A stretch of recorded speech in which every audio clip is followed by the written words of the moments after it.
Okay, what we got is the Cestos timer, bottom left hand corner, the red light, the red display set to number 5, which is the PV, or present value.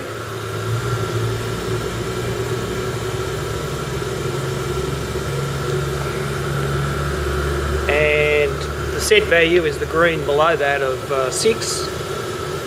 And right now, the timer, which was blinking, has reset the Brahma GR2 burner simulator up the top. Its flame failure button is on. We go back down the bottom. You'll notice that the PV value has dropped to 4. The timer's blinking away at us. It's set to about 30 seconds. The green LED on the relay on the right hand side of that is pretty much powered by the flame failure button. So bang, the automatic reset has just been applied, and the cycle continues. The present value is now dropped down to 3. There's a delay timer happening here of about 30 seconds. It starts blinking in about another 10 seconds. The GR2 we will see will be reset by the controller box below it, and there you go. So the gun's attempting to start up. We've got the line on, and so on.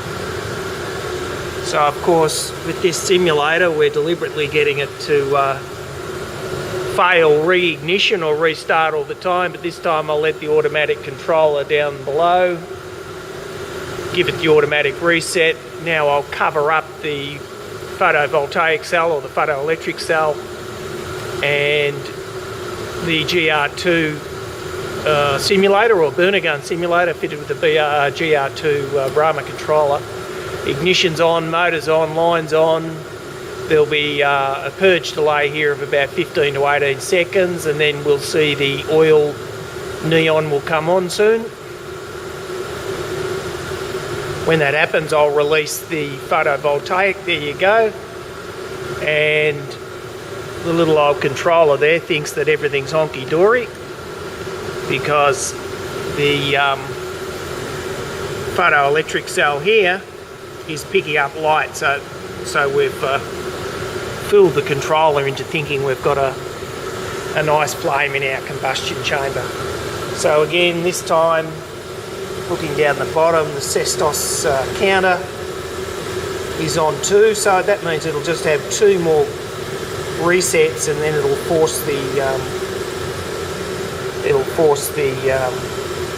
the user of our new controller down the bottom here to it won't do any automatic resets anymore. So I'll just, looking back up the top here, we'll force it to go into a fail mode. So the oil stopped as soon as I did that. You can see the oil stopped, and what I'll do is I'll take my hand off the photoelectric cell and we go into a flame failure, and the cycle starts again. The Cestos counter decrements down to 1, so it'll just do 1 more reset, and this time we'll let it get down to 0 on the present value. There you go, and the cycle will go on, but this time our down counter won't permit the reset back to the controller. So this is forcing the customer using, or the user using, our new controller down the bottom here. It means that the burner gun will have 6 opportunities set by that green number 6 there, the set value. 6 opportunities in this case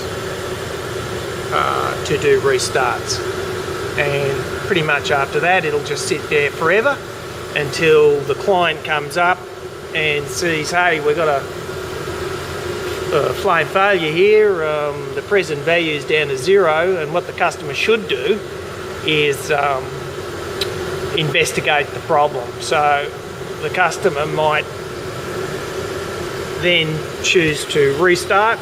So I'll just do that here.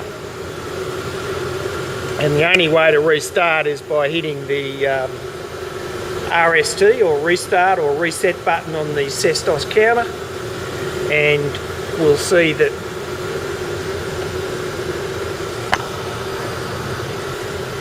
and if I can get my finger in there, or my thumb in there,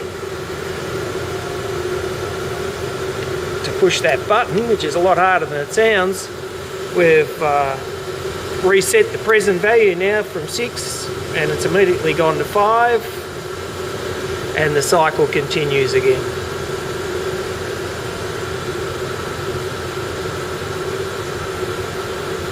And we blink away, so now it's having another 6 attempts to do automatic restarts. So the whole idea of the Cestos counter is to prevent any damage to the burner gun being controlled by multiple automatic restart attempts. Okay.